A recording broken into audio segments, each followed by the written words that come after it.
नमस्कार।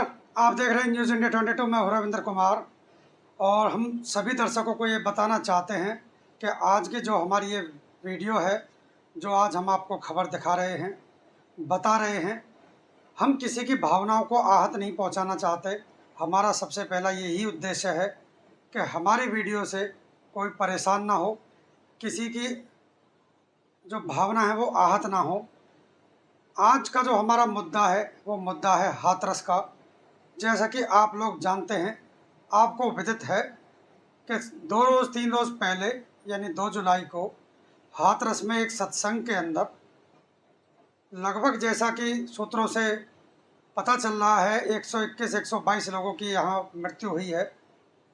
और यहाँ एक बाबा जो अपने आप को भोले बाबा बताते हैं, नारायण हरि साकार, जिनका यहाँ सत्संग लगा हुआ था ये हाथरस के अंदर, जिनका नाम है सूरजपाल, और उन्हें भोले बाबा के नाम से भी भक्तजन जानते हैं।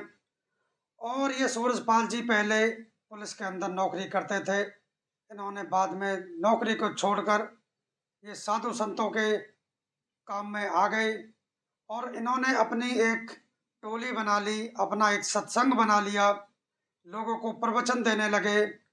और उन प्रवचनों में इन्होंने लोगों को अपने आप को एक भगवान की तरह प्रस्तुत किया। लोगों ने इन पर बहुत ज़्यादा विश्वास किया और इन्होंने अपने आश्रम के अंदर अमृत जल की एक लाइन लगाई, उसमें कुछ हैंडपंप लगाए कि इस अमृत जल को आप पियोगे तो आपकी बीमारियां ठीक हो जाएंगी। किडनी की बीमारी, स्टोन की बीमारी, कैंसर की बीमारी आदि आदि काफ़ी बीमारियों के बारे में इन्होंने लोगों को बताया कि हमारे आश्रम के अंदर जो आप जल ग्रहण करेंगे उस जल से आपके दुख दूर हो जाएंगे। और लोगों ने ऐसा भी बताया है कि बाबा के चरणों की जो धूल है, यदि वो भक्तजन अपने माथे पर लगा लें तो भक्तजनों के जो दुख है वो दूर हो जाते हैं। ऐसे काफ़ी प्रचारक बातें हैं जो सामने आई हैं। और यही हुआ है जब ये हाथरस में ये सत्संग चल रहा था, तो इस सत्संग के अंदर जब बाबा वहाँ से प्रस्थान कर रहे थे, ये सूरजपाल जी जो वहाँ से प्रस्थान कर रहे थे, तो उनके चरणों की रज लगाने के लिए भक्तजन उनके पीछे भागे। और जब वो पीछे भागे तो जो वहाँ सुरक्षा गार्ड थे, सुरक्षा कर्मी थे, उन्होंने भक्तजनों को रोकने के लिए ये प्रयास किया और उनमें धक्का दिया, जैसा कि लोग बता रहे हैं। और महिलाएं वहाँ गिर गई। इसमें महिला और बच्चे ज़्यादा थे। और जब लोग गिरे तो उनके ऊपर एक के बाद एक भक्तजन चढ़ता चला गया और वहाँ महिला और बच्चों की मौत हुई है। आसपास के क्षेत्र के हॉस्पिटलों में जो शहर पड़ते हैं वहाँ लोगों को पहुँचाया गया है। एक गांव का जो व्यक्ति है उसने हमें बताया कि किस किस जगह लोगों को पहुँचाया है। कासगंज, हाथरस, सिकंदराऊ, यहाँ का बाण मिला वहीं पे। यहाँ तो आके बचा लेते बाबा, पानी का छिड़का मरवाते, अपना बताते हैं कि पानी से कैंसर ठीक कर देते हैं। और मेरी समझ तो ये है कि बाबा को जल्द से जल्द फांसी होनी चाहिए। बाबा को फांसी होनी चाहिए, लेकिन मुकदमे में बाबा का नाम नहीं है। नहीं, ये तो सरकार की कमी है, क्यों नहीं है नाम उनका? बाबा का नाम पहले होना चाहिए। बाबा के कारण तो ये मौत ही हुई है। आप किसको दोषी मानते हैं? बाबा को दोषी मानते। हम आपको बता दें, ठीक है, विश्वास करना चाहिए, एक अपनी आस्था होती है, लेकिन कहीं उस आस्था के अंदर आप अंधे तो नहीं बैठे, आप उसके अंदर ज़्यादा डूब तो नहीं गए। आप जो भी भक्ति करते हैं ऐसे साधु संतों के प्रति पहले ये देख लें, क्या वास्तव में ही वो समाज के हित में कार्य कर रहे हैं, कि कहीं वो व्यापारीकरण तो नहीं कर रहे हैं, कहीं आपसे वो धन इकट्ठा तो नहीं कर रहे हैं, कहीं उनके गलत कार्य तो नहीं है। उनके आश्रमों में यदि आप जाते हैं तो पहले ये चीज़ देखें कहीं वहाँ कोई गलत काम तो नहीं हो रहा है। और यदि गलत काम होता है तो अपने घर वालों को उसके बारे में बताएं, अपने सगे संबंधियों को उसके बारे में बताएं और एक जागरूकता फैलाएं और लोगों को भी बताएं कि यहाँ इस जगह पर गलत कार्य हो रहा है। और ऐसे साधु संतों के चक्कर में आप ना आए, अवॉइड करें, बचें। यदि गुरु बनाने की बात आती है तो जो बच्चे हैं जो स्कूल के अंदर शिक्षा ले रहे हैं तो उनके तो स्कूल के ही अंदर शिक्षक हैं, स्कूल के ही अंदर गुरु हैं, तो उन्हें ऐसे साधु संतों को गुरु बनाने की आवश्यकता नहीं है।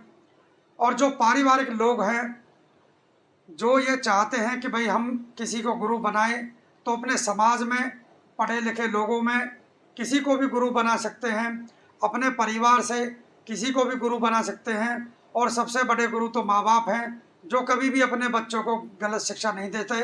तो हम तो अपने दर्शकों से ये अपील करते हैं कि ऐसे पाखंडी महाराजों का आप विरोध करें और अपने माँ बाप को ही गुरु बनाए। माँ बाप कभी भी अपने बच्चों को गलत शिक्षा नहीं देंगे, कभी उनका अहित नहीं करेंगे, हित के बारे में सोचेंगे, उनके विकास उनकी प्रगति के बारे में सोचेंगे।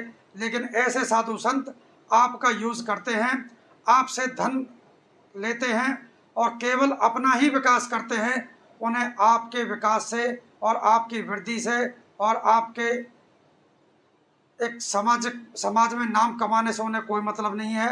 केवल उन्हें आप जैसे लोगों का प्रयोग करना है और अपना साम्राज्य खड़ा करना है। समाज में कई ऐसे साधु संत हैं जिन्हें आज सजा मिली हुई है, कुकृत्य करने में उनके ऊपर हत्याओं के बलात्कार के केस चले हुए हैं और आज वो जेल के अंदर सड़ रहे हैं। कहीं ना कहीं सरकारें भी इस चीज़ के लिए दोषी हैं, प्रशासन भी दोषी है।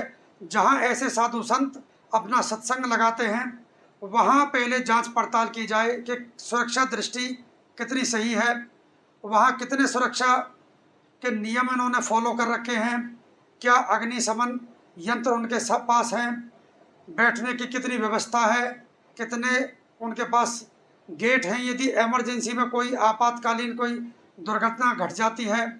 तो इस तरह के कई मामले होते हैं जो देखने पड़ते हैं प्रशासन को, और प्रशासन को देखना भी चाहिए। और खासकर नेताओं को इन चीज़ों पर गौर करना चाहिए कि ऐसे जो साधु हैं वो जनता का किस तरह से दुरुपयोग कर रहे हैं, समाज का किस तरह से दुरुपयोग कर रहे हैं। सरकार के नेताओं को ये देखना चाहिए कि ऐसे जो साधु हैं वो लोगों को किस तरह से अपने झांसे में ले रहे हैं, क्या वो समाज का दुरुपयोग कर रहे हैं और कहीं वो गलत दिशा में काम तो नहीं कर रहे हैं। तो ऐसे लोगों पर सरकार को अपनी इच्छा शक्ति दृढ़ करनी चाहिए, मजबूती के साथ इन लोगों के खिलाफ कार्रवाई करनी चाहिए, जिससे कि कोई बड़ा हादसा ना हो, जैसा कि अभी ये हादसा हुआ है। और इसमें सरकार ने कार्रवाई तो की है, योगी सरकार ने, उनके जो मुख्य सेवादार है उसके खिलाफ एफआईआर हुई है। लेकिन कहीं ना कहीं जो ये साधु फरार हैं, इनके खिलाफ भी सरकार को कार्रवाई करनी चाहिए, कदम उठाना चाहिए, क्योंकि मेन तो ये साधु ही हैं जिनके पीछे ये समागम किया गया था। सत्संग तो इनका था, आयोजक भले ही जो दूसरे लोग थे जिनकी ड्यूटी लगी हुई थी वो हैं।